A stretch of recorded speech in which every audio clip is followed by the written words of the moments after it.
Good evening, everyone, or good morning, or good afternoon, depending on where you are. Pete Pardo here from Sea of Tranquility. Welcome to another edition of Ranking the Albums. Today, once again, in the co-captain's chair, Mr. Chris Alo. What's happening, Hey, my friend? How's it going, Pete? Thanks for having me, like always. Great to have you. Great to have you. So Chris and I have had some numerous conversations about pretty cool female-fronted metal bands, and Chris is a bigger fan, I think, of that type of style of metal than I actually thought. And I was like, well, you know what? I've been needing to do a Nightwish episode for a long time. Chris is like, I dig them. Let's do it. So here we are. Nightwish, the great Finnish progressive symphonic power metal band. I don't know. I never know what to call them because they kind of like, they don't really fit neatly anywhere, right? Yeah, absolutely. Symphonic metal? Yeah, I would, it doesn't fit me, but I should have granted, I have a shirt that I bought from somewhere and it says, I heart female fronted symphonic metal. So there you go. Yeah. And there's a lot of them. A lot of there them. Is. But there I will say Nightwish is probably the most notable.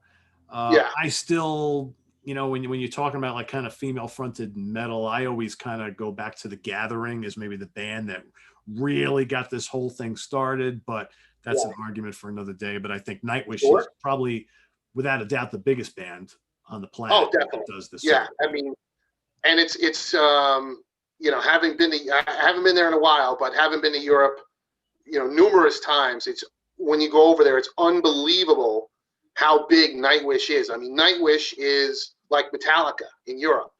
Like just going to a mall or, forget going to a concert, but like just going out, you couldn't imagine the number of times you would see people in black Nightwish concert shirts. Wow. They're really big over there. So, I mean, they have a nice following here. I mean, they could play 2,000 seaters here, no doubt, but I'm sure like over there, you're talking. They're an arena rock band. Yeah. That's pretty cool. Which I was just mentioning, I have a story, and when we get to it, I definitely have a story connected to that very topic that we just touched upon. Sounds good. I can't wait to hear it. So we're looking at 9 studio albums here we're going to be covering today. So as always, we're going to go from our least favorite to our favorite, and I'll have Chris kick us off with his number 9. Okay, so of the Nightwish discography, the worst album in their discography, it's terrible. It's their most recent record. I think it came out in April. And it's Nightwish Human to Nature. I bought it. I never know which way to. No shit.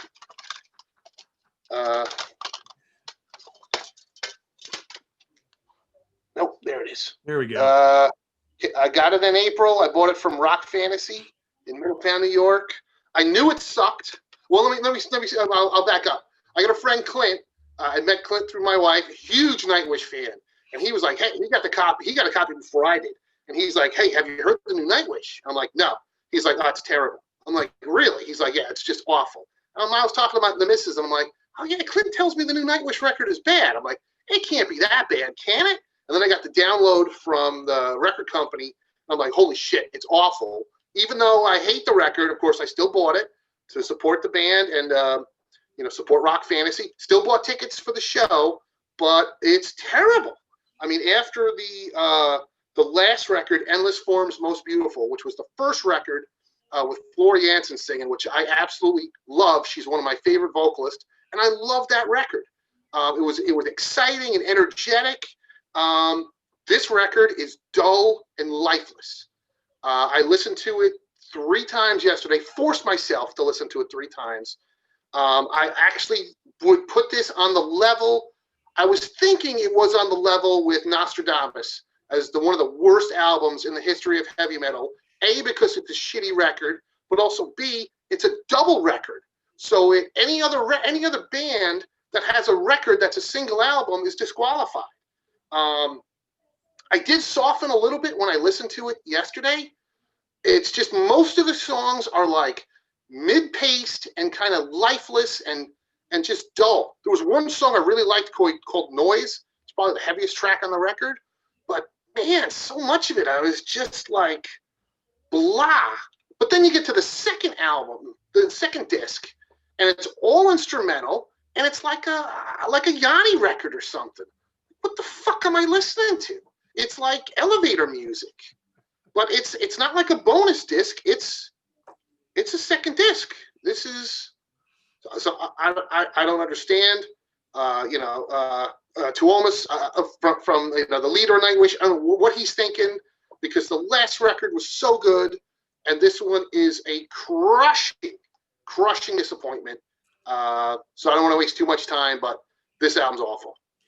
Yeah, I mean, it's my number 9 as well, and for a couple reasons. First, it's really new still, right? So, and I haven't even bought it. I've got the download to that, and I think you're right. I think there was such expectations after the amazing Endless Forms Most Beautiful, which was, a great debut with Floor as vocalist of Nightwish, right? And then this comes out, and I mean, are you guys a metal band, or do you want to be like a movie symphony band, right? I kind of don't get it. It's almost like there's like this, and I get the keyboard players, the head guy, he's the big, he's the big brains behind the band. But it's like, what do you want to be here, dude? It's like, because this, there's a lot going on in this album. There's too much going on. You got music, which is a nice symphonic song, kicks off the album. I kind of dig that. Not bad. Shoemaker's pretty good. Floor sounds good on this album, but and then listen, you can't blame her because she didn't write anything. No, there's one guy to blame. Yeah, one guy gets to blame. Yeah, and she's along for the ride. She's doing what she can do here. Pen isn't a bad song, I guess. For me, Tribal might actually be the best song on the album.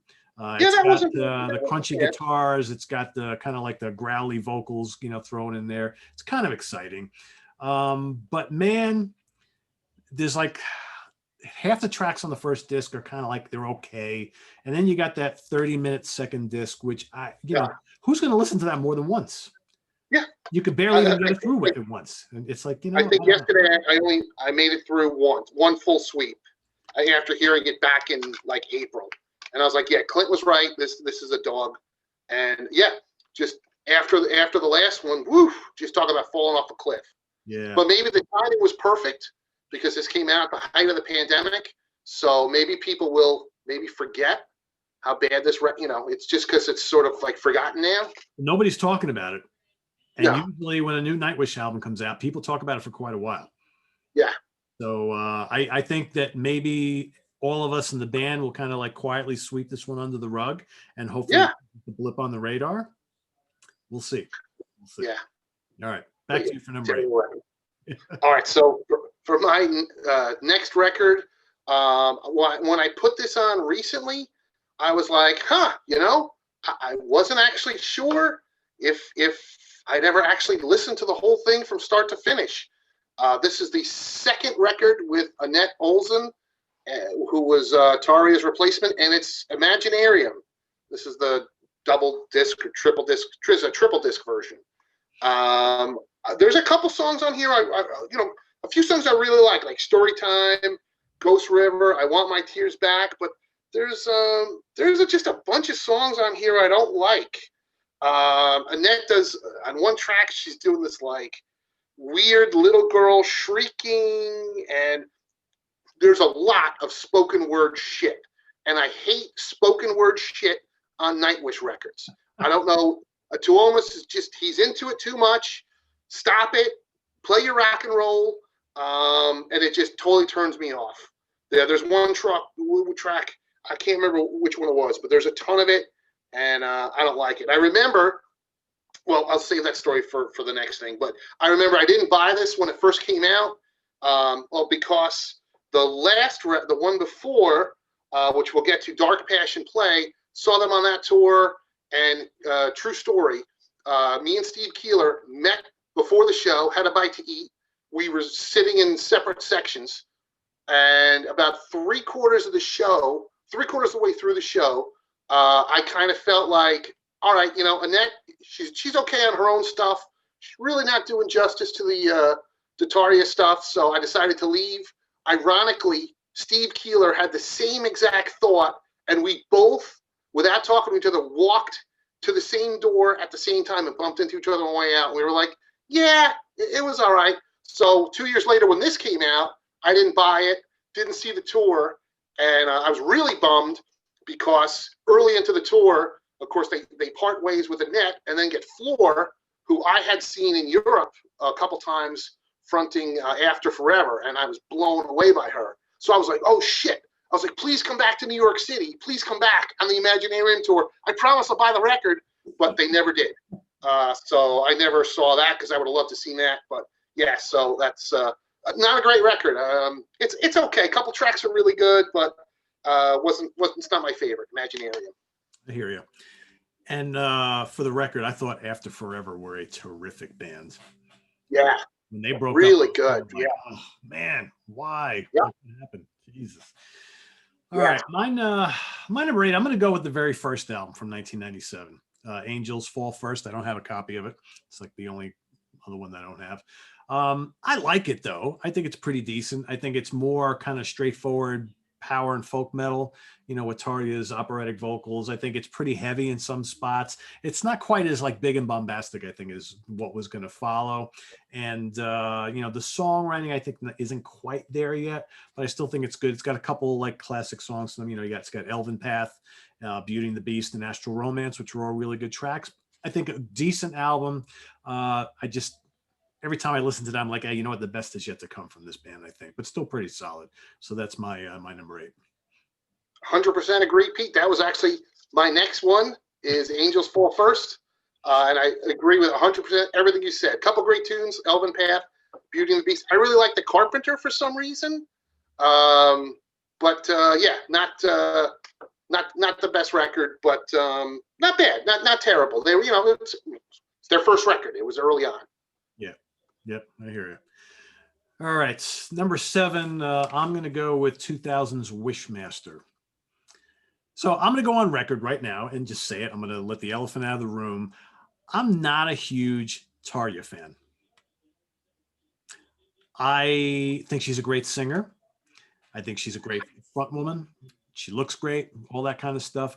I have a hard time listening to, with the exception of a couple albums, listening to a whole album of her, especially when she's doing the full-on operatic stuff a lot.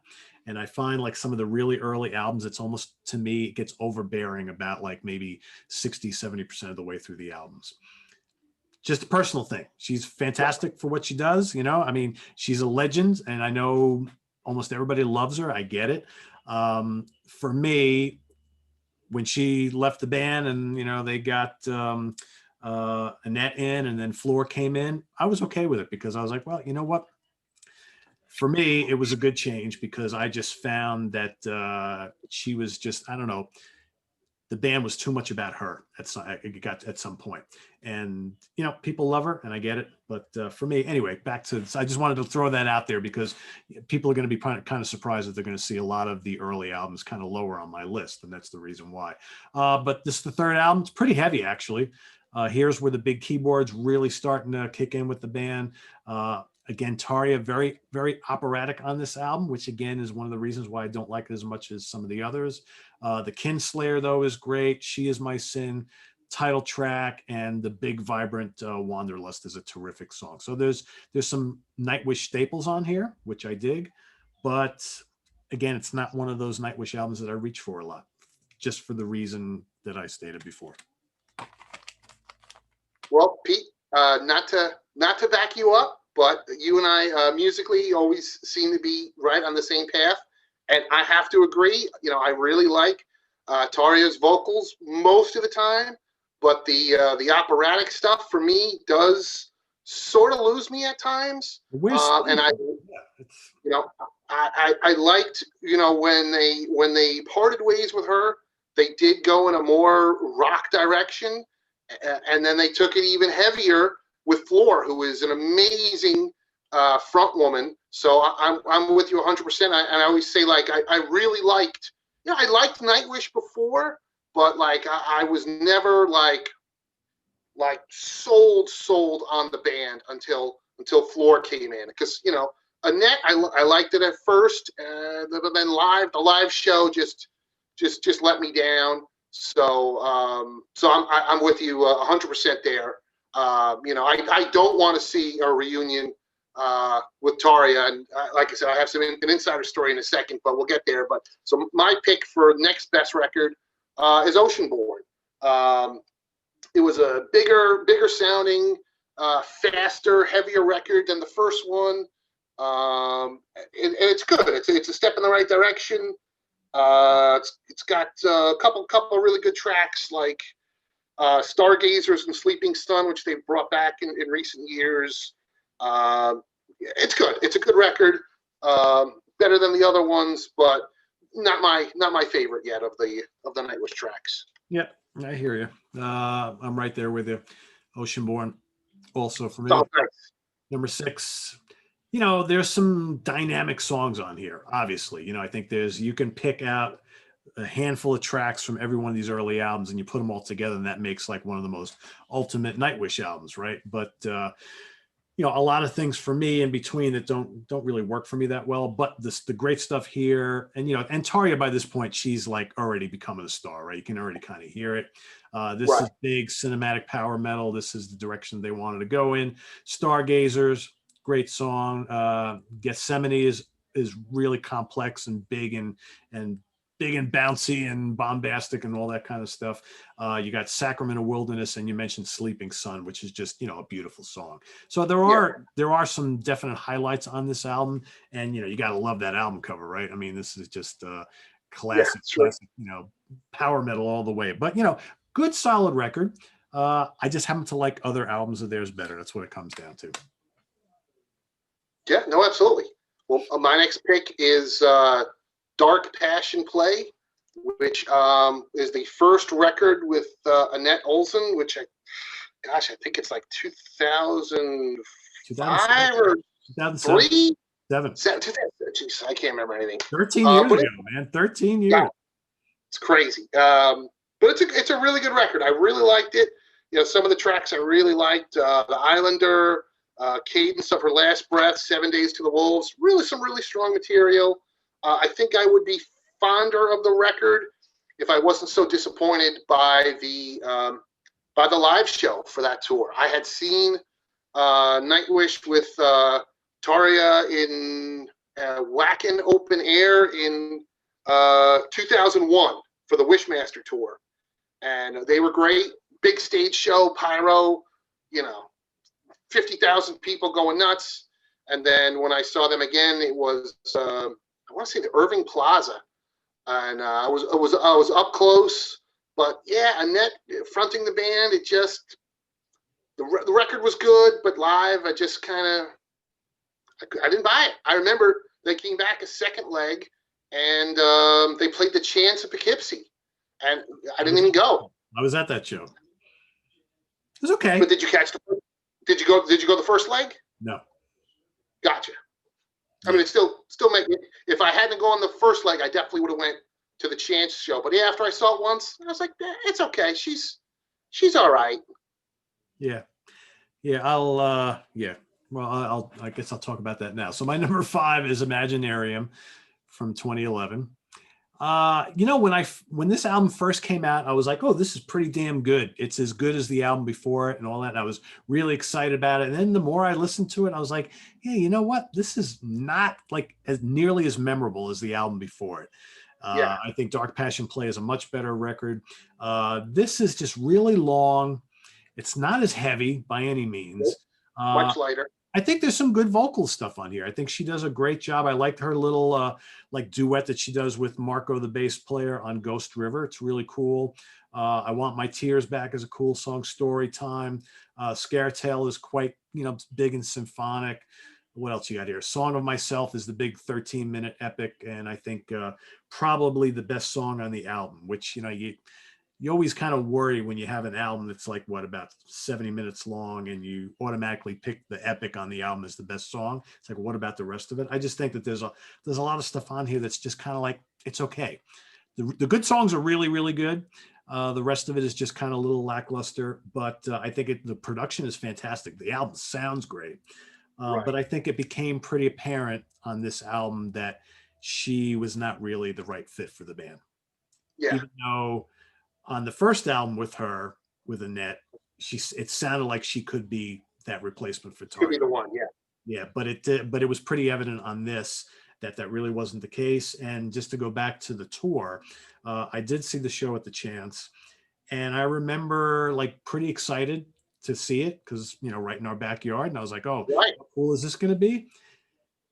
And it was really nothing special. Yeah. I just, you know what? I just don't think you can see a band like that in a small place like that. I think it's what it True. comes down to. And she Yeah. was just not a very good front She wasn't. Yeah. person yet. Front person. Yeah. You're right. And like on the record, yeah, but live, which is an entirely different beast. Yeah, yeah. And I think she found that out. I don't know. I thought I remember reading interviews with her after they parted ways because it got a little ugly there after a while when they parted Yeah. ways. And I think she made it clear that she was not into doing all the touring.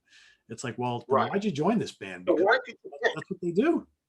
Yeah, it's true. Why would you join this massively popular band? Yeah, it makes no sense. It's one of those like, okay, who made this final decision? Did somebody not think about this? And But she's yeah, not that operatic singer person. I mean, so no, you have to pick someone. That's why Flora is like such the great choice because she yeah, can handle all the old stuff and do the totally. more straightforward stuff. Yep, And I think that Annette she's a great rock singer, a great pop singer. She's just not a symphonic operatic power metal singer. And that's just what it yeah, comes down to, right? totally. So yeah, to Agreed. me, this album was at the time I thought it was pretty great. And since it was released, this is what 2011, so 9 years ago already. The more I listen to this, the more I'm kind of like, this really isn't not even close to as good as the album before, but it still has some really good material on Has it. its moments. Now there is. I still haven't seen it because every time I see it, it's like $20, and I'm like, I don't know if I want to spend $20. But this movie was based. I'm sorry, the record. I think there's some kind of concept going through it because it was based around a movie, Imaginarium, that Nightwish was involved with somehow. It came out in Finland. I think it flopped, if I remember right. Like I remember one of the times, it might have been the last time I saw Nightwish. They were selling the movie on Blu-ray for like $20, and I knew, I almost bought it because I am a lover of bad movies. But there's a certain degree of bad movies, and I was like, I don't want to spend the $20. Yeah. I am still curious, but I don't know the whole details. Like I said, I never saw the movie, but yeah, just kind of a weird connection there. But yeah, my next pick is Century Child, which I thought was a pretty good record. It's the first one with Marco on bass and vocals. I mean, the first 5 tracks are just awesome. I mean, Blessed Child, End of All Hope, Dead to the World, Ever Dream, Slaying the Dreamer. I'm like, man, that's a great. The rest of the record isn't maybe as strong as the first 5 on here, but it's really good stuff. I really like it. Yep. That's also my number 4, Century Child. Yeah, I mean, you basically said it all. It's like you got Marco's in the band now. He brings a really cool element. So all of a sudden you've got that male voice there, and he can get pretty aggressive when he wants to. And it adds a little bit of kind of aggression and danger to their sound, which is kind of nice, I think Tuomas, is that how he says his name? I can never know how the hell to say his name. That's it. Yeah, I mean, I think that he's really starting to come into his own here. I mean, you can really tell, you listen to this album, it's like it's just bursting with creativity. And this guy obviously has big visions for this band, and his songwriting is just like going off into all sorts of territories unknown to Nightwish at the time. But some, you mentioned a bunch of great songs on here: Blessed Child, End of All Hope, Dead to the World, Slaying the Dreaming, Phantom of the Opera is good. You got Beauty and the Beast is on here as well. Very strong album. Very strong album. If it wasn't for one other album with Tarja on vocals, this might be my favorite Nightwish old school album, but still it's number 4. That's pretty high, and I dig it. Good stuff. Yeah, that's a good one. I guess my number number 3 then. Yep. Is Wishmaster. This was the first Nightwish record I actually got. I got it before seeing them in Germany. and it's really good. I mean, I think I like it so much because it was the first record I got, you know, when it was new, and they were not as well known over here in the States. And to me, being a fan of the whole Euro metal thing, it was so cool to say, well, you know, yeah, I've seen bands like Nightwish and Coup de Coil who've never, you know, even been to the States yet. So yeah, just, you know, I guess maybe it's partially nostalgia, but there's some great tracks on here. She is my kin. She is my sin. The Kinslayer, Come Cover Me. There's some really good stuff on here. So yeah, I really still do like that record. Yep. Good stuff on there for sure. All right, so now we get back to the 2007 album for me, Dark Passion Play, the first with Annette on it. You know, this album holds up really well. I remember when this came out, I enjoyed the hell out of this quite a bit. And like a lot of people, we were wondering, so where's this band going to go now that Tarja is gone, right? The big star is gone. Well, you know, Annette walked in here, and granted, I think, you know, probably most of this album was already kind of put together before she actually came in and laid her vocals down. But it sounds pretty seamless to me. I like that there's a little more of a straightforward rock edge to this album, I think. You know, she's coming from this more like pop and rock background as opposed to the, you know, the operatic scene sort of. And I think it really works on this album. But some great songs on here. The Poet, The Pendulum, fantastic track. It's catchy. It's got all the bombast you want. It's epic. I think the Annette and Marco duet on Bye Bye Beautiful is a ton of fun. That's a great track. Great song. You got the really engaging Amaranth, which is just a fantastic track. Cadence of Her Last Breath. A lot of really good songs on here. I think they're more accessible. But it still feels like Nightwish to me. And I think that's where the second album with her didn't really work, because it's like, it's like it's like they don't know where to go, what direction to go in. But here, I think it's a little different, but it's still a big fun Nightwish album. And I think like I said, I think it still holds up really well today. You put it on, I'm like, yeah, I still enjoy this just as much as I did when it first came out. Yeah, no, it's a solid record for sure. My number 2 pick is Endless Forms Most Beautiful, which was the first record with Floor. And I listened to it the other day just to make sure, and I'm like, yeah, it still really holds up really well. I mean, a couple of tracks on here, like Yours is an Empty Hope and Weak Fantasy. I mean, man, they're so heavy. I think it could be my favorite Nightwish tracks.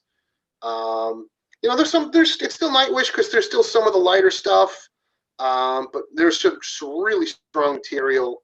Even The Greatest Show on Earth, the big epic on here, it's a little too long, but overall, I still think it's a great track.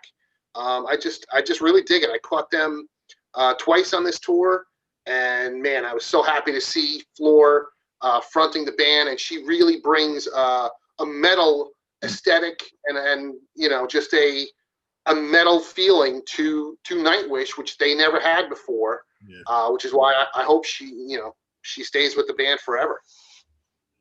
She's just such a great front woman, and she's tall too, because she's like 5'11", 6 foot tall. I mean, and she's got the high heels. Yeah. She's the big long straight hair, and it's like, yeah, she just looks great up there.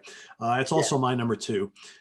This was, I mean, when the year this came out, this was what, 2015. I remember this was in my top 10 or 15 of the year. I mean, for sure. I thought, you know, as much as I was impressed with Dark Passion Play, which was the first with Annette, I think it's just a better album. I mean, it's just, and she fits right in. It's only, you listen to this, it's like, whoa, you mean she hasn't been the singer all along, right? It doesn't sound like someone's first release with a brand new band. And I think she just sounded like she's one of the guys, right? And this is also the first album with Troy Donockley, however he says his name, the pipes, Julian pipes player, right? So he guested on a lot of the albums, but this is the first time he's actually a full-time member of the band. But and you know, Flora is kind of like the perfect, like, kind of meshing of Tarja and Annette, but she's got her own style. Like I said before, she can kind of do it all, and that's, I think, what makes her such a great choice here. Shudder Before the Beautiful, Weak Fantasy, you mentioned, is so heavy, so catchy. Elan, great song, really memorable. Yours is an Empty Hope. You got the big 24-minute epic, which you mentioned, The Greatest Show on Earth, which is, it's metal, it's prog, it's symphonic metal, it's all these things wrapped up into one. Very cool album. A lot of music on here, but all worthwhile, and easily, one of their best albums, I think. Oh, for sure, for sure. And I guess that leaves number one. My favorite Nightwish record would be the Once record. Okay, we have different covers, but yeah, yep. Same. Your cover is actually better.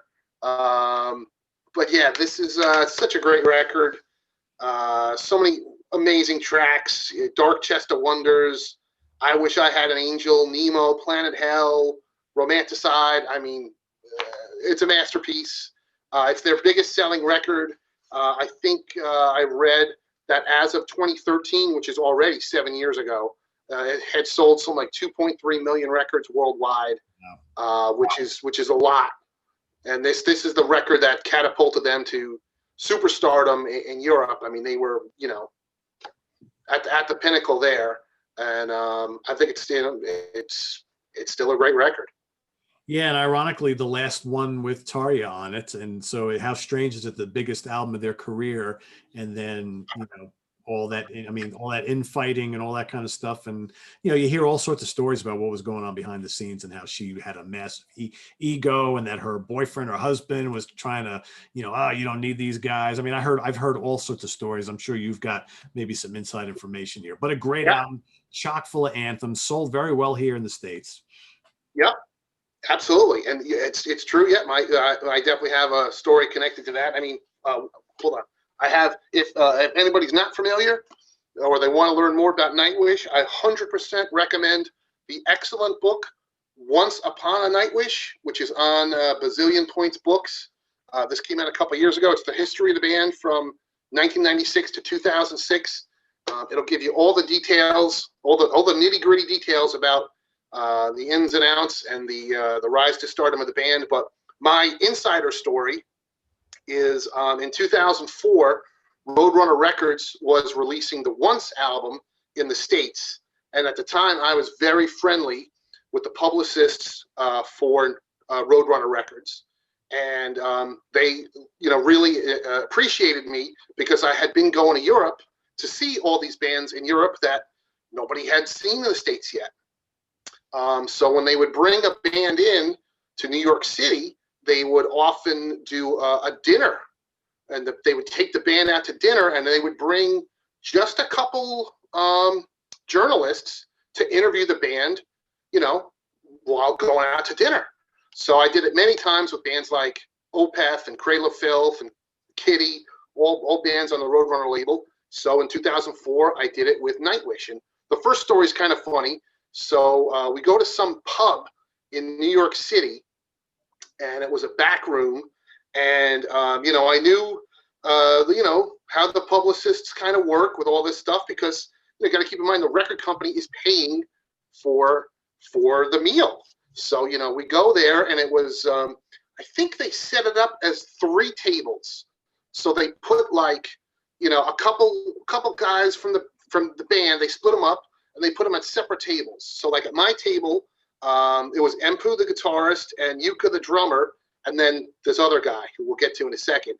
But I remember, I guess we'll get to it now. It was, they didn't tell me, and I didn't know at the time, it was Marcello, who is Tarja's husband.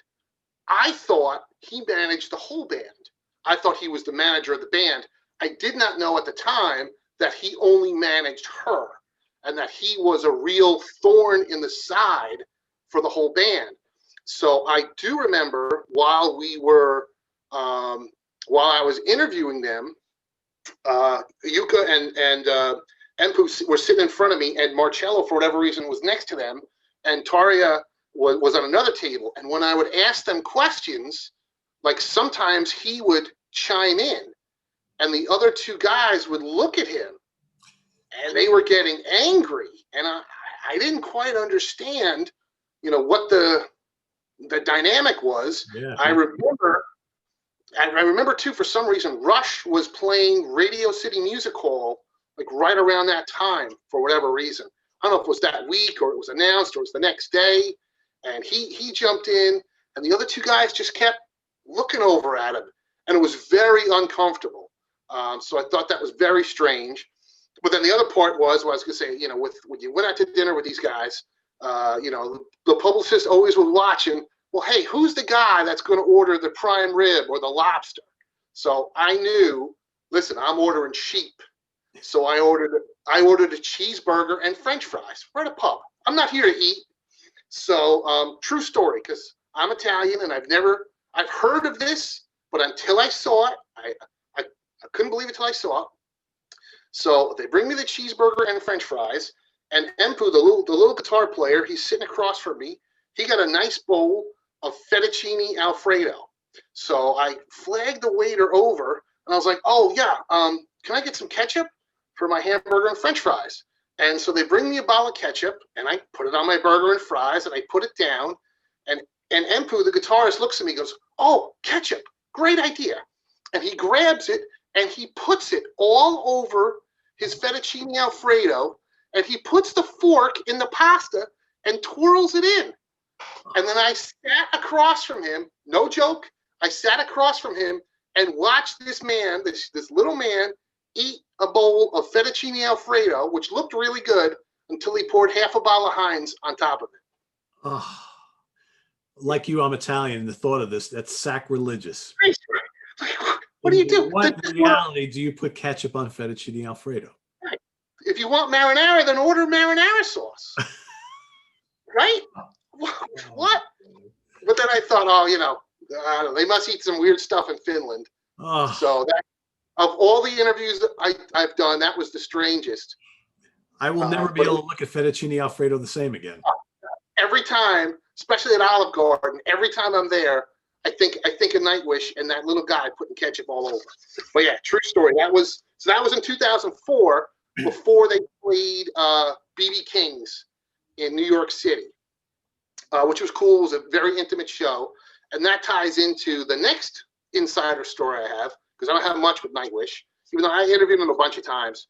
But what happened was, so the first leg, they did like very small places, like BB King's, the Palladium in Worcester, Mass. Very small places.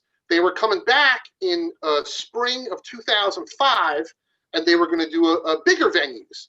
And I remember they were going to headline the New England Metal and Hardcore Festival in spring of 2005. And that's a pretty prestigious festival. And I don't remember the other venues, but it was definitely a step up. And before the shows could happen, the entire run got canceled unexpectedly. And there really wasn't, if I remember right, there wasn't a particular reason given. But the publicist from Roadrunner told me personally, she's like, "Oh yeah, no, we had a feeling that tour wasn't going to happen." And I was like, well, what was the deal? And she told me on the earlier run, the summer 2004 tour, that Marcello had heard that Nightwish had sold out at like all the dates on their US tour, which is true, but they were playing places like BB King's because they were not that well known yet. He apparently threw a fucking fit and went nuts on the promoters and the tour booking agents and Roadrunner Records. And basically, he said he's the one that decided that why should Nightwish play these smaller places in America when they can play big places in Europe and make way more money? And Roadrunner's response was, well, you have to play the smaller places before you could play the bigger places. Yeah. So play these gigs and you'll get there. But he didn't give a shit. He's the one that prevented them from coming back in 2005. And at that time, the publicist from Roadrunner Records told me, she's like, "You will never see Nightwish in America again because of him. He's going to prevent it because he doesn't want to play these small places." And of course, it's all documented in the book. And that's why they got rid of her. And that's why I don't think we'll ever see her. As long as she's still married to him, I don't think we'll ever see her back in the band. Wow. And what's interesting, it's like it's not like her career has really skyrocketed now that she left. Yeah. Now that's the Pete. You just nailed it. That's the irony here. Is that since then she has toured America numerous times, and she's playing the small places that Nightwish did back then. Sometimes even smaller. I know she plays Irving Plaza quite a bit. That's like 1,700 people. Yeah. So I don't know what you accomplished, but he apparently, and it's all over this book. He apparently was such a thorn in the side of that band. They were like, we love you, but we can't deal with this guy. Yeah. And like I said, I thought firsthand, like I thought he was, I didn't find out till afterwards who he was, but I was like, wow, this is some real Yoko Ono stuff going on. I was just going to say that. Yeah. Oh man, those are great stories. Great stories. Yeah, I mean, and that's happened throughout rock and roll history, right? Where that's why they say, when it comes to bands, the husbands or wives have to stay home, because 100%. How often does this happen? Yeah. Yeah. And I remember the publicist from Roadrunner was just saying, because of him and because that second tour for the Once record got canceled, they were just soured on working with Nightwish.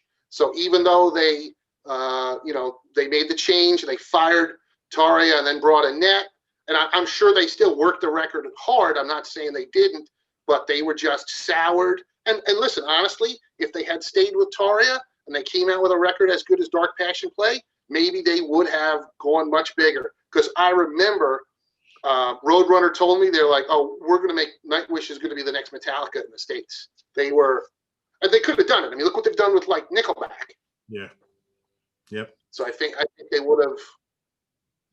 Yeah, and it's funny because Nightwish, wound up on Nuclear Blast, and but they never quite, I think, picked up that momentum and kind of took it to that next level, right?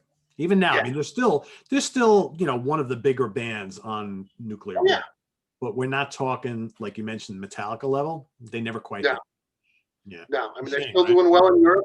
Then they're doing well in the States, but you're right. That momentum, it's not there, unfortunately. And yeah, this new record is just, I mean, we're in COVID times anyway, so it doesn't really matter, but wow, this record just threw it in park. Like, oof.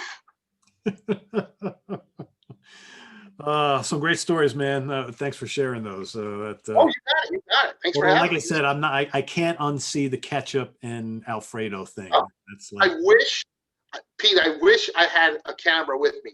Again, we're going back to, 2004?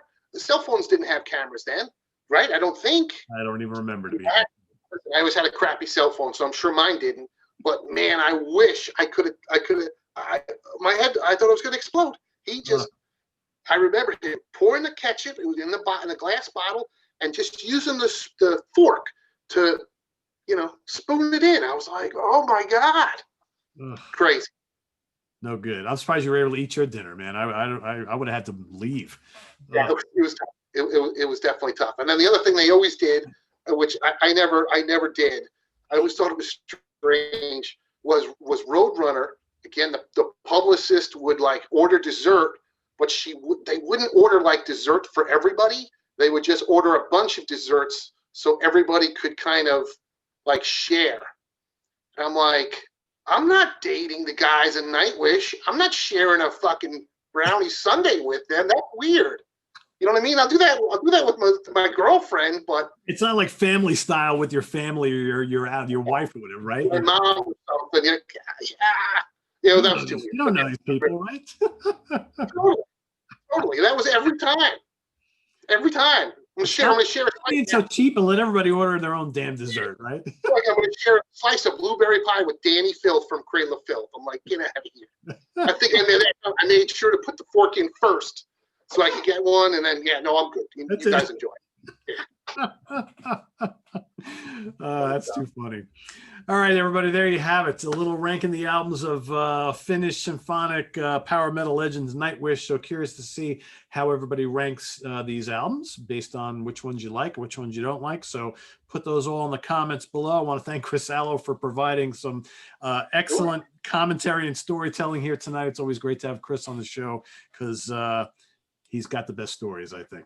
The best stories. Thanks for having me, Pete. So thanks for coming, Chris. And you'll be seeing Chris back again this Thursday night for more Monsters Den. So Chris and I will be talking 80s supernatural horror films that we love. So stay tuned for that Thursday night and here at www, well, here on YouTube, but don't forget to check us out at www.seatranquility.org. We're on Facebook, we're on Twitter. Of course, we're here on YouTube all the damn time. And you can see Chris each and every Monday night along with the Hudson Valley Squares, Monday night must-see TV here on the channel. So for Chris Alo, I am Pete Pardo. We'll see you guys all later on. Have a good one. Take care, everyone.